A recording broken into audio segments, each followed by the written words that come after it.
Tulsa wasn't the only one. They erased entire black economies.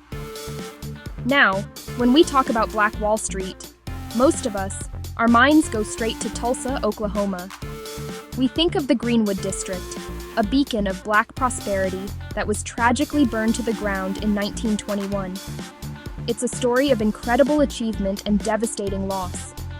But what if I told you that the story of Greenwood, while so important, is just one piece of a much, much larger puzzle?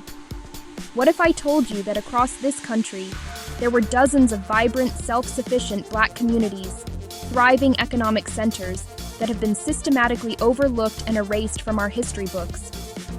These weren't just neighborhoods, they were declarations of independence. They were places where black men and women, many of them just one generation removed from slavery, built their own worlds from the ground up. We're talking about creating their own banks when no one else would give them a loan. We're talking about owning property, building businesses, and establishing insurance companies to protect their families and their futures. They weren't just surviving, they were building generational wealth, creating legacies of their own design, on their own terms. It was a testament to the resilience and the sheer brilliance of our people. Today, we are going to pull back the curtain on this hidden history. We're going on a journey to rediscover these forgotten epicenters of black excellence. From the East Coast to the West, we're going to walk the streets that our ancestors built, streets that buzzed with commerce, culture, and community. This isn't just a history lesson, it's about understanding the foundation that was laid for us and the incredible heights that were reached. It's time to learn their names and tell their stories. So, come on, let's explore the other Black Wall Streets together. Our first stop takes us to a place that many historians believe was the original Black Wall Street, Durham, North Carolina. Long before Tulsa claimed the title, Durham's Parish Street was the beating heart of black capitalism in America. Picture this, a 4-block area downtown, humming with ambition and purpose. This wasn't just a street, it was a sanctuary of economic freedom, a place where the color of your skin didn't limit the size of your dreams.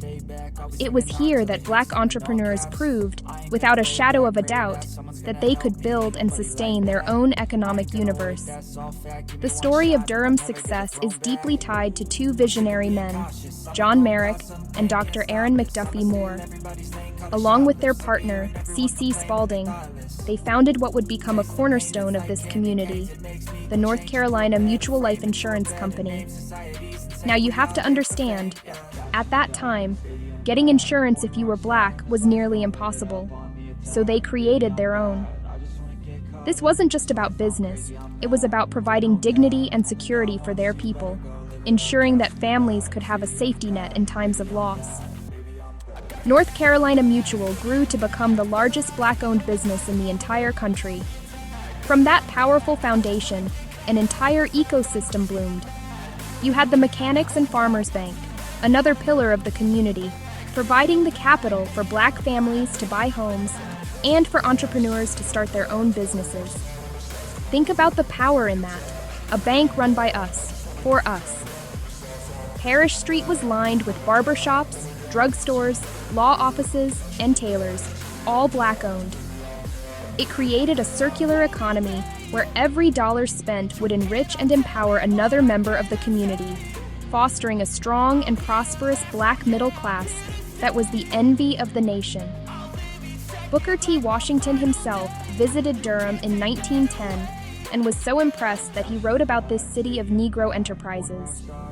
W.E.B. Du Bois also studied it, marveling at the level of cooperation and success. Durham was more than just a collection of businesses. It was a living, breathing model of what was possible. It was a place where black people controlled their own destiny, financed their own futures, and built a legacy of wealth and stability that proved that when given the chance, or when we make our own chance, we don't just succeed, we soar. Now, let's travel north to Richmond, Virginia, to a neighborhood that was so alive with culture and commerce that it earned the nickname the Harlem of the South. This was Jackson Ward. In the years following the Civil War, this area became a haven for freed African Americans. It wasn't just a place to live, it was a place to thrive. By the early 1900s, Jackson Ward was one of the most prosperous Black communities in America, a testament to the unyielding spirit of people determined to carve out their own space in a world that was often hostile to their very existence. At the center of this prosperity was a woman of incredible vision and determination, Maggie Lena Walker. Now you all need to know her name. In 1903, she became the first woman in the United States to charter and serve as president of a bank, the St. Luke Penny Savings Bank. Can you just imagine the power of that moment? A Black woman, the daughter of a formerly enslaved person, founding a bank to serve her community. She believed in turning pennies into dollars, in teaching financial literacy, and encouraging thrift. Her bank provided mortgages and business loans, empowering thousands to achieve economic independence. But Jackson Ward's vibrancy wasn't just in its banks, it was a cultural mecca. The Hippodrome Theater, a stunning venue on 2nd Street, known as the Deuce, hosted all the greats. We're talking about legends like Duke Ellington, Ella Fitzgerald, and Richmond's own Bill Bojangles Robinson, who was born right there in Jackson Ward. It was a place where the community could gather, celebrate their culture, and see their own stars shining brightly on stage. The streets were lined with over 100 Black-owned businesses, from doctors' offices and funeral homes to newspapers and restaurants. The success of Jackson Ward was a powerful symbol.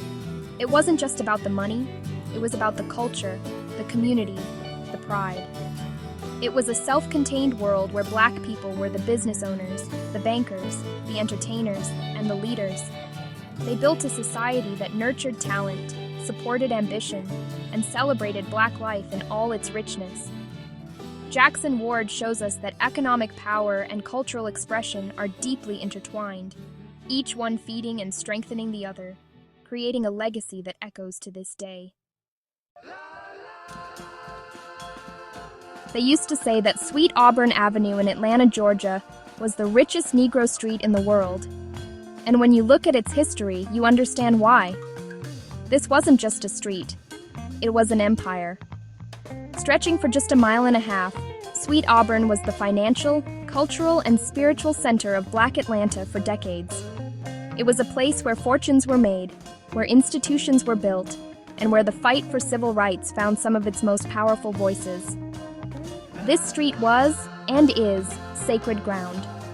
The story of Sweet Auburn is inseparable from the story of Alonzo Herndon.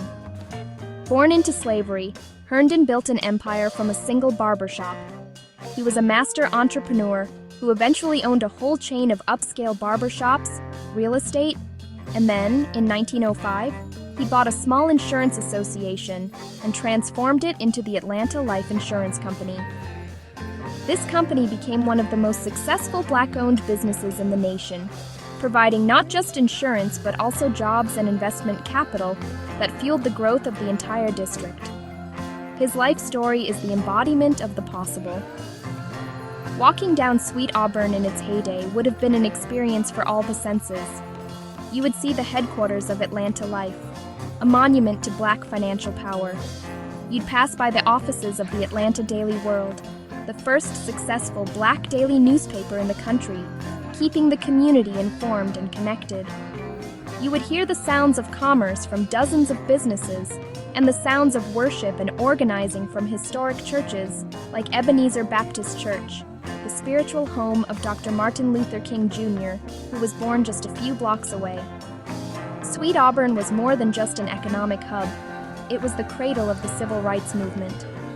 The wealth and independence generated on this street provided the foundation for the fight for freedom. Leaders could meet, organize, and fund their efforts without fear of economic reprisal from the white establishment. The businesses on Sweet Auburn didn't just sell goods and services. They invested in the liberation of their people. It shows us that economic empowerment is a critical component of social justice, a truth that was lived out every single day on this legendary street.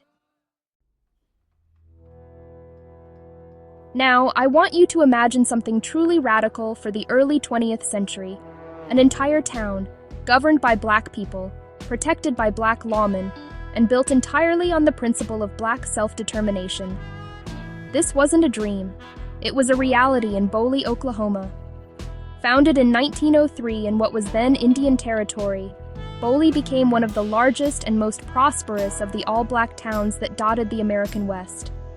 It was a place of refuge, a place where African Americans could escape the oppression of the Jim Crow South and build a new world for themselves.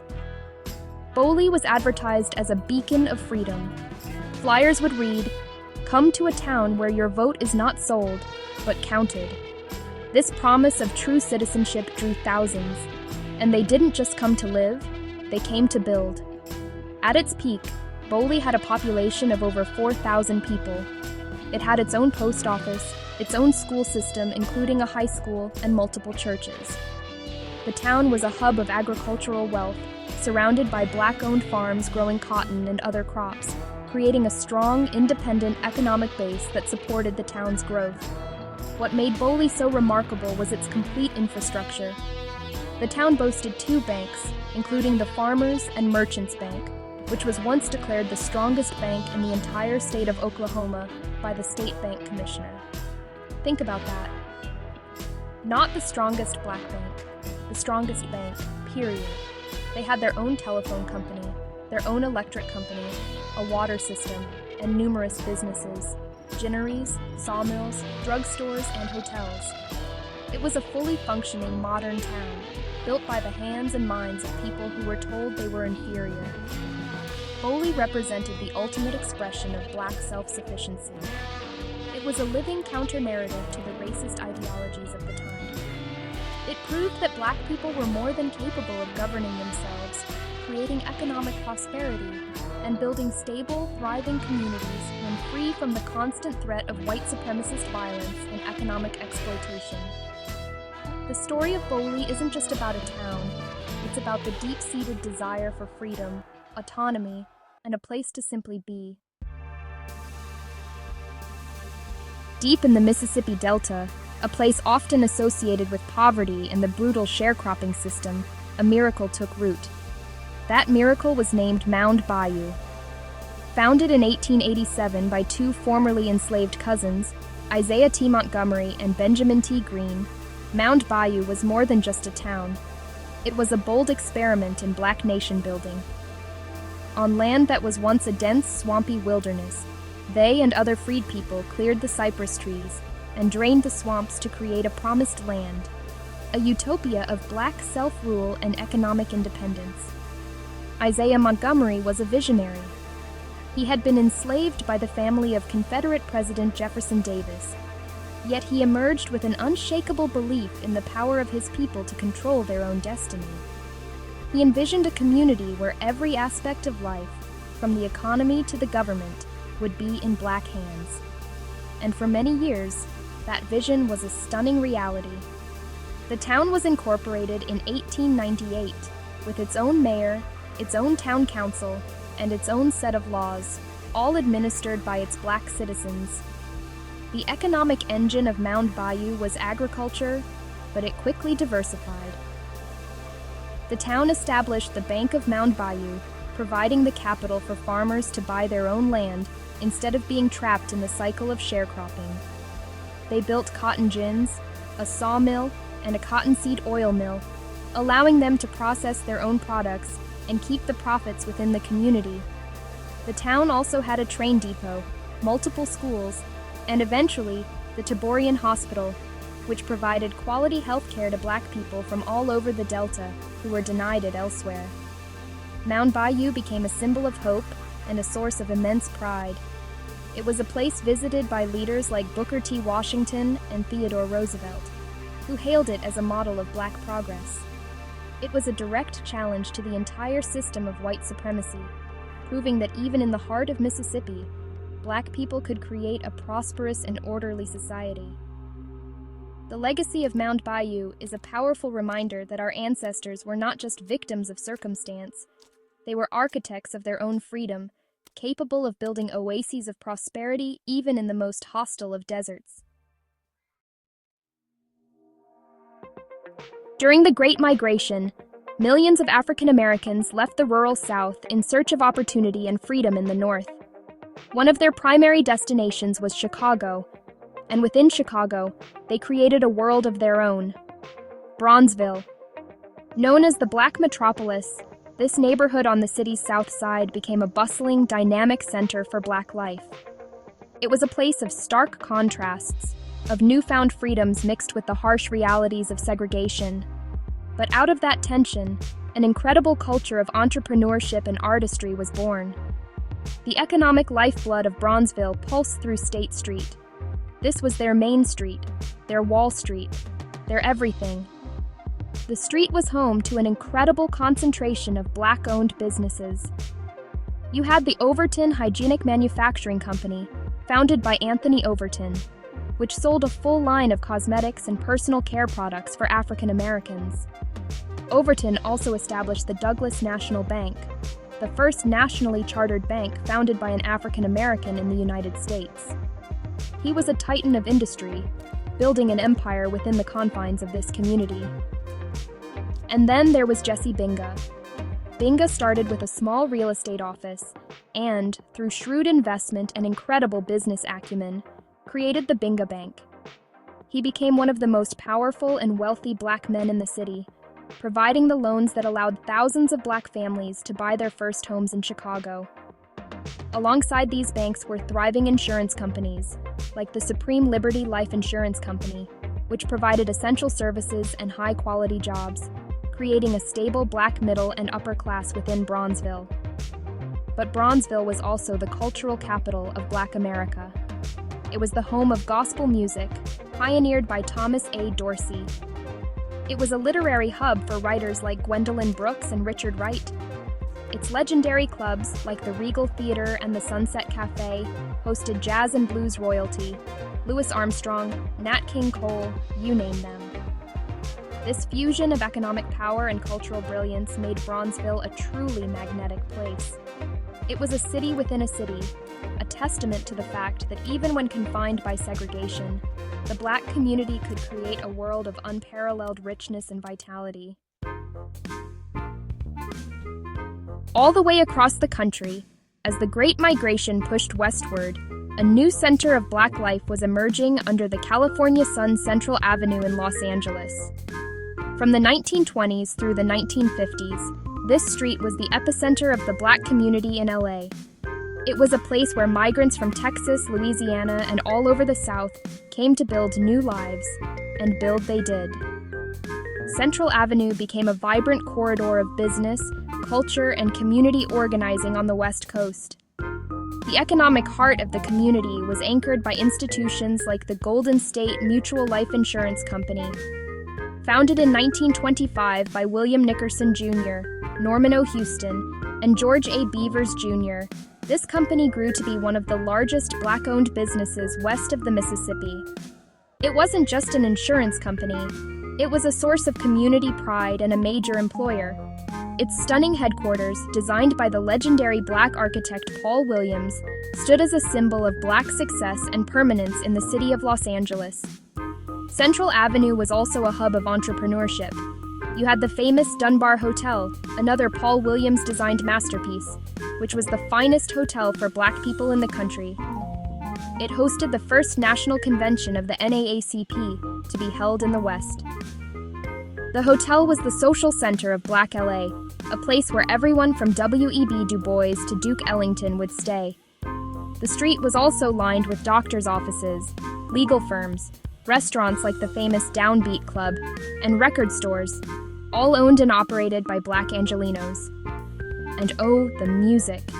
Central Avenue was the cradle of the West Coast jazz scene. The clubs that lined the avenue were legendary, launching pads for talents like Charles Mingus, Dexter Gordon, and Buddy Collette.